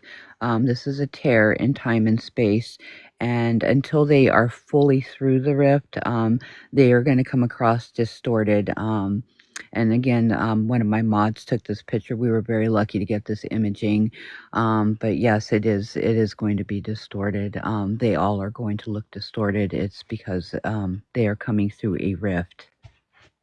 There's a lot of energy around it, and when they are coming through, it's almost like they are coming through in sections. So until they are fully through it, they will come across distorted. And Commander's father is about 7 feet tall. He's very tall. So someone's asking me, why am I not as tall as he is? It doesn't work that way. He's in his human form, that's why. Actually, Commander's true form is about 8 feet tall, and he's very physically fit. He looks like a Viking, honestly. And he's got a full beard, full mustache. His beard is very long. He's got like these mustache things that come down, and he's got crystals that are intertwined in his beard.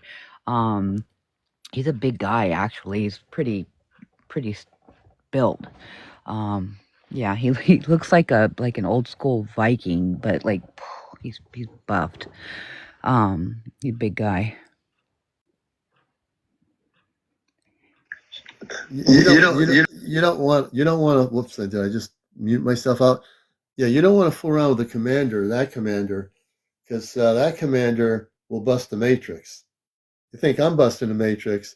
If you saw my physical body on the spaceship, and I was walking around the Earth, you don't want to get in my way because I'll bust the matrix if you're in Limitation Town. Hey, am I in Limitation Town? Let me, here I'm visiting the planet Earth. That's no way to treat the commander. I'm in my physical space body now. I'm here to, I'm going to bust the matrix. Could you imagine if I come off, it's not going to happen, but if I switched to my space body when we had contact, went out the ship, got on TikTok, and said, here I am, folks, in my space body with the crystals. What do you think of me now? And, but that's not going to happen. I'm kind of kidding around, but my notes, it's true. What April's saying is that our physical bodies on the ship are in stasis, which means our bodies are protected. Every one of you, if you have, every star seed has a body in stasis. You came here with a family here. You were born here, understandably, with a family here. But when you are at that point where you're going back and you see your space body in stasis, you're going to see your true form as a taller man or woman in that body in stasis versus whatever your height is now. Now, some of you might be 6.5 feet tall. On the body in stasis, you might be 7.5 or 8 feet tall.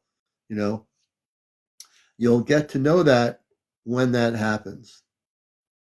So let's see here. We'd love to have a live TikTok with Ashtar Command. A live TikTok with Ashtar Command.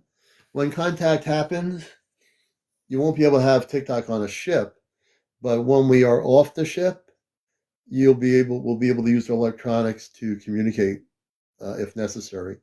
One of the things I will mention, and I've actually been very humble about it, and I don't really talk about it much, is that when contact happens, our group of five, April, ahead of our beautiful group of this group of five, and we have Kit Kat, who's here, Johnny of the third kind, Chesno. The four of them are having a very important thing to do when contact officially occurs. And then we don't know the time or date of this either. When they are called upon together, they will be brought on a spaceship and they will be brought over. We've said it publicly already, so we said it last year. We've said it a few times. That over the nation's capital, there will be at a very high level in the atmosphere a large spaceship. Okay, we've said this. It's not something that we haven't said before. So I'm putting it in I'm putting in terms that are not going to. So there's going to be an event that will happen before the contact happens, and before they physically, all four of them, all these beautiful souls go off the ship in their spacesuits. I'm going to do one thing that I do best, which is broadcasting. I've been before I came to Earth. All I did on the ships is I was in charge of broadcasting, not in the same way you use technology here. We have different methods of communications that are far more advanced than using a cell phone or a TV set. Well, it's different. So what we're going to be doing is there will be four specific Ashtar personnel people that will be behind me in a control center. Now, I astral traveled about a couple months ago. I had a dream. I went right into a white centered area with screens on it. And for the first time, saw the screens, saw the information, and I was meant to astral travel because I was supposed to see where I was going to be. And I had advanced knowledge now of what it looks like, and it is a very big control center. I mean, when I say control center, I'm not talking like a broadcast studio at NBC in New York. This thing is really massive and very, very centered, very comfortable. It's a very white, beautiful white surrounding with very, very comfortable seating. And there'll be four tall space people selected at that time. And as Chesno, April, Kit Kat, and Johnny get ready to go onto the Earth to represent the Earth, I'm going to make a broadcast on the ship to the whole planet. And we're going to be talking briefly. We don't even know what we're going to say yet, but the thing is, when they tell us or tell me what to say, then April and the rest of the group of five, the other four, will proceed to do what they're supposed to do. Whatever the command asks them to do, they will be able to do it just beautifully, and they'll present themselves to each and every person once they get off the ship. So that's also going to be something we haven't talked about tonight, but just to remind you, that is going to be something where 8 billion people on the planet, that the population of Earth, 8 billion plus people, are going to be having their TV networks, their radios, everything is going to have an interference. That's not going to be like static or like, oh, can we hear our rock station 92.7, or can we watch Good Morning America, or can we watch the Chariots of whatever. It's going to be a situation where they're going to have me just broadcast. We're going to actually oversee and overtake all the broadcasting systems on the planet. And then the message will be presented, a brief message, and then April will guide the other three with her off the ship, and it's going to be a beautiful first expression of contact for our planet. And so there's a lot in the wings here, and you should be able to understand this, that this is really going to happen. For now, I'm very well prepared in my broadcast capabilities. April knows I've been doing this stuff with radio and TV for years. I've acclimated to this type of broadcasting, but it will be interesting. The emergency broadcast system, yeah, there'll probably be an EBS thing going on when this happens, but you'll be able to see the four of them. However they're going to do this, the whole world's going to see them. People that don't even know who April and the others look like, or myself, you're going to see me broadcasting in every language. There are translator systems on the spaceship that will translate into every single human language, even the most remote ones. It'll be translated in your own language. So if you're Japanese, it'll be Japanese, Taiwanese, whatever it is. If it's an indigenous language, it'll be translated into an indigenous language. So we will have all these things that are going to be transpiring before direct contact. So I'm going to turn it over to April.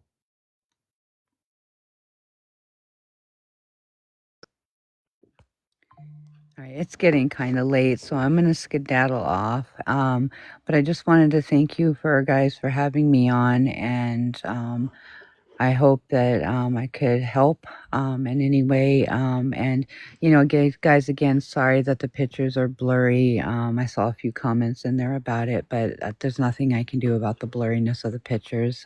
Again, they are coming through a rift. So, we're doing the best we can, guys. We're getting the proof, but it's just, coming through rifts, it can be blurry and distorted. And as far as tips on meditation, some ambient music, guys, slow, deep breaths, and talk to them because, especially if you're trying to make contact with your space family, just keep talking because they're listening. They're listening.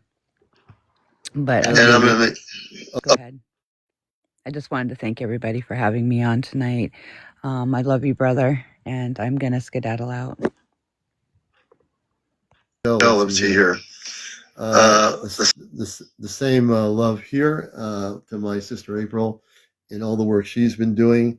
And in terms of Earthmen, again, when they come through the rift, it's what you get out of the pictures. So it's going to be that way for now. But again, those pictures are better than something that doesn't even exist. Those pictures are real. Again, that's what happens when they come through the rift. It's the energy frequency that causes that to occur. So it's now almost 1:00. We're getting 5 minutes before 1, and I'll be on here for a few more minutes to try to answer a few more questions. We do this every Saturday night. It's Ashtar Command Night. Sister, take care. Don't go outside. It's too cold. It's really below zero up there in Vermont. So we thank you. And please show your support for our show. We're on at 11 o'clock nightly with our regular show tomorrow night, Sunday through Friday evening. With my host, we usually talk about everything from UFO sightings, show video footage. We get into a lot of really important things here. And one thing I can tell you, folks, if you watch us long enough, you'll learn quite a bit on my show here. Saturday nights is always a night of Ashtar Command Night, so I hope you enjoyed it. It's cold in Liverpool. I bet it is. We're in Connecticut here, and it is really cold outside. It's extremely cold. Maggie, right now I don't think TikTok's going to shut down. Anyone on TikTok who's creating videos saying that TikTok's going to shut down, do not believe half of those videos. Those people have no proof of anything. They're promoting fear-based video. The Supreme Court hasn't made a decision yet, and so everything's in flux right now. There's a lot of moves by people in Washington or in the Senate and Congress to stop it from being banned in the United States. So I wouldn't worry too much about that right now. For right now, we're doing everything as usual. We're still broadcasting here. And also go to my YouTube channel, Ashtar Command Spaceship News. Ashtar Command Spaceship News. If we know that there's really going to be a situation where we're not going to be here, we will be way before that discussing a plan of a similar application that is set up just the way TikTok is. But I won't go into that now. Right now, we just have to stay strong here. And my YouTube channel, again, is Ashtar Command Spaceship News. And I do have a YouTube channel. And right now, we're active here. I hope everybody has a good morning and enjoy your Sunday morning or Monday morning, wherever you are around the world. Just stay positive, everybody. Do not go nuts over a lot of the fear-based videos. I've seen a lot of people on TikTok promoting this, and then the other half is I see other people promoting videos saying, "Slow down." The TikTok's not getting banned. They haven't even, the Supreme Court hasn't even come to a conclusion after having hours of meetings with people during the hearing at the Supreme Court. So nothing is set yet. They haven't made a decision. So we just have to be, diligent, strong, and I think everything will be good. All right, folks, we'll see you tomorrow night at 11 o'clock. I want to thank you all for being here, and thank you for your gifts and so forth. Actually, we didn't get a lot of gifts tonight. What's going on here? So if you liked what we were seeing here tonight, you can show your support. You can show your support here. I didn't pin the coffee cup. So any last minute gifting you want to do here, that'd be great. We appreciate it. All the gifts that we've been given. Cleo, thank you. We're going to get some sleep. And it's been a great night. You've had a lot of great questions. If we missed any questions, we're sorry. Kelly, thank you. Thank you for the 2025. We appreciate that. Kelly, thank you. And everyone else, Kelly, Mike Masters, thank you, Mike. Kelly. Oh, that's interesting. Sophie, thank you. Kelly, thank you. Blessed Mom, thank you. All the little gifts are great. Thank you so much. Bridget, thank you. Kelly, thank you for the roses. Bridget, thank you for the roses. Mike, Truth, thank you. Mike, Truth, thank you again for the roses, Mike. Blessed Mom, thank you for the roses. We appreciate all the roses. Every little rose counts. Ice cream, Kelly, thank you. Blessed Mom, Grissard, let's see here. Blessed Mom, thank you. Heather, thank you. Is it health? Yeah, health in hand, I think it is. Donna, thank you, Donna. That's great. Jersey for Life, thank you. Sal, thank you. Jersey for Life, thank you. Kelly, thank you. Blessed Mom, Kelly, thank you. Kelly, thank you. Hey, Kabashi, thank you. Kit Kat, thank you. That's interesting. Hey, thank you, Kit Kat. Now you getting me hungry. Selfie, thank you. Kelly, thank you. What beautiful souls we have here. Thank you so much. Health in Hand, thank you so much for the heart. Sharon, thank you for the heart. Kelly, thank you. Thank you for the beer. We have to hit 100,000 here. We're at 98.1. Come on, folks. Everybody like and tap. We need everyone to like and tap and follow. That's the other thing. Follow. Follow my channel here. Follow. Thank you for the gifts. Thank you. Oh, Thomas, you're welcome.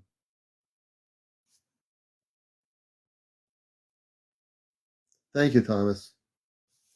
We appreciate you. Kelly, thank you. Kelly, thank you so much. We had 102,000. Thank you. Sharon Bush, thank you. Kelly, thank you. Kelly, thank you so much. Who did that thing with the bubble gum? Sharon, thank you. Eternal Bliss, thank you. Kelly, thank you. That bubblegum thing was pretty also awesome. Kelly, thank you so much.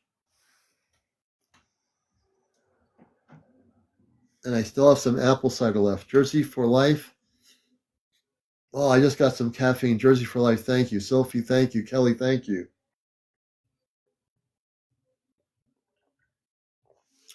Jersey for life, thank you. Kelly, thank you. I really want to thank every single person around the world for being here. Thank you. Sharon Bush, thank you for the love painting. That's interesting. Thank you so much. Jersey for life, with all that caffeine, yes, I am amped up. Thanks to you. Thank you. Jared, thank you. Man, you guys are giving me so much caffeine, I don't know what to do anymore. I might be awake all night when I try to go to sleep because of the caffeine. There's something about virtual caffeine that does something to somebody. Virtual caffeine, I think it's got more electricity to it than regular caffeine. It's got an electrical charge to it. You know, if you drink regular caffeine from coffee beans, it doesn't have that electricity that virtual caffeine has. It's interesting. I just thought of that now. Who would ever think of that? Virtual caffeine. But if I don't fall asleep, I know who to blame. All right, folks. Everybody have a good night. We love you all. We'll catch you tomorrow night. I'm going to get some rest here. It's cold outside. Thank God I'm not outside doing this thing. You can imagine me sitting outside on TikTok at this hour of the night talking to people. I'd be shivering and shaking. Good night, everybody. Much love and light to you. And a matter of fact, get some rest, everybody. We got a beautiful year ahead of us, and it's going to be a good journey. So keep strong, meditate, stay focused. I love you all.